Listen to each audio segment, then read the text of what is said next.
France, যুক্তরাজ্য, Australia, Canada ও Portugal ৫টি প্রভাবশালী দেশের স্বীকৃতি ফিলিস্তিনকে সার্বভৌম রাষ্ট্র হিসেবে প্রতিষ্ঠা পাওয়ার ক্ষেত্রে বড় কূটনৈতিক অর্জন বলে মনে করছেন বিশ্লেষকরা। তবে ফিলিস্তিন রাষ্ট্র গঠনের ব্যাপারে যুক্তরাষ্ট্র এবং ইসরায়েল একই অবস্থান না নিলে এই উদ্যোগ আলোর মুখ দেখবে না এমন শঙ্কাও তাদের। তাই ফিলিস্তিনিদের ফাতাহ হামাস বিভাজন দূর করে এই সুযোগকে কাজে লাগিয়ে নিজেদের দাবি আদায়ের সামনে এগিয়ে যাওয়া উচিত বলে মনে করেন বিশ্লেষকরা। ইমদাদুল্লাহ বাবু রিপোর্ট। মজলুম ফিলিস্তিনবাসীদের ওপর নির্যাতন ও অন্যায় দেখে ফিলিস্তিনকে স্বীকৃতি দিয়েছে পশ্চিমা দেশ যুক্তরাজ্য, অস্ট্রেলিয়া, পর্তুগাল ও কানাডা। এর মাধ্যমে ১৯৯৩ সালে ওয়াশিংটনে স্বাক্ষরিত অসলো অ্যাকর্ড অনুযায়ী পৃথক দুই স্বাধীন রাষ্ট্র প্রতিষ্ঠার উদ্যোগ আরও এক ধাপ এগিয়ে গেল বলছেন বিশ্লেষকরা। গাজার বর্বরতার কারণে ইসরায়েলের যে নৈতিক অবস্থান এতদিন তারা প্রচার করত, সেটার অন্তঃসার শূন্যতাটা প্রমাণ হয়েছে।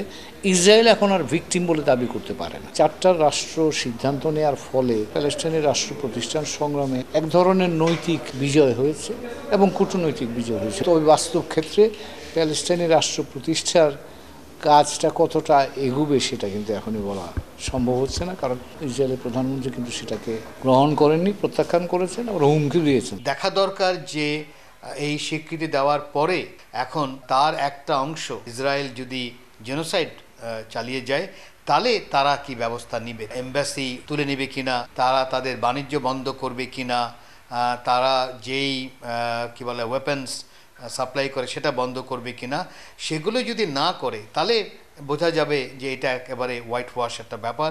আন্তর্জাতিক সম্প্রদায় ও পশ্চিমা দেশগুলোর সার্বভৌম ফিলিস্তিন রাষ্ট্র দেখার এই ইচ্ছাকে দেশটির সরকারের কাজে লাগানো দরকার বলেও মত বিশ্লেষকদের। জাতিসংঘে পুরো পৃথিবী সব দেশ একদিকে আর ইসরায়েল আর আমেরিকা একসাথে, এবং রীতিমতো যে জেনোসাইডটা হচ্ছে তার সাথে আমেরিকা কি বলা হয় সাথে থাকছে, সেটার একটা বড় ইম্প্যাক্ট পড়বে, কোনো সন্দেহ নেই আমেরিকার সরকারের উপর। বড় একটা সিম্বলিক ভিক্টরি এবার প্যালেস্টাইন পেতে যাচ্ছে। পশ্চিমা জগতের এই চারটা দেশের স্বীকৃতির মধ্য দিয়ে এই বার্তাটাও কিন্তু এসছে যে আন্তর্জাতিক সম্প্রদায় এখন প্যালেস্টাইন রাষ্ট্র দেখতে আগ্রহী।